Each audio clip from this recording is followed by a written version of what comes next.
সংসার একটা মজার কুটি। কথায় বলে সংসার সুখে হয় রমণীর গুণে। বিবাহিত জীবনে ভুল বোঝাবুঝি হলে দুঃখের অন্ত থাকে না।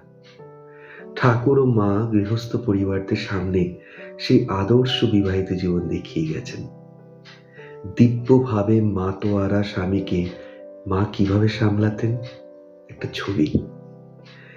একদিন দিনের বেলায় তিনি মানে ঠাকুর আমাকে তার পান সেজে বিছানা ঝেড়ে ঘর ঝাড় দিয়ে রাখতে বলে কালীর ঘরে গেলেন।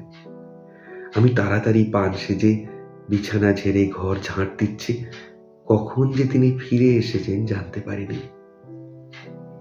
হঠাৎ হাতের শব্দ স্পর্শ লাগতে চমকে ফিরে দেখি মাগো, চোখ দুটি যেন রক্তের মতো লাল হয়েছে, হাত পা যেন কেমন বাঁকিয়ে যাচ্ছে। স্তম্ভিত হয়ে ভাবলাম, এ আবার কি হলো? তখন তিনি আদো আদো ভাষায় বললেন, ওগো, আমি কি মদ খেয়েছি? যেমন পুরোদস্তুর মাতালে কথা বলে। আমি থতমত খেয়ে বললাম, না না, মদ খাবে কেন? তিনি অতি কর্কশ স্বরে বললেন, তবে কেন টলছি?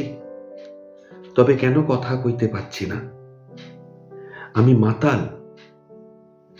আমি তাড়াতাড়ি কথায় একটু জোর দিয়ে বললাম, না ওগো না, তুমি মদ খাবে কেন?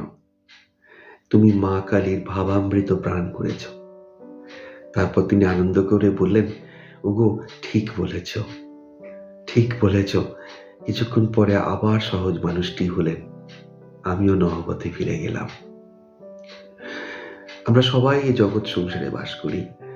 কারো কাছে এই সংসার ধোঁকার টাটি, আবার কারো কাছে মজার কুটি।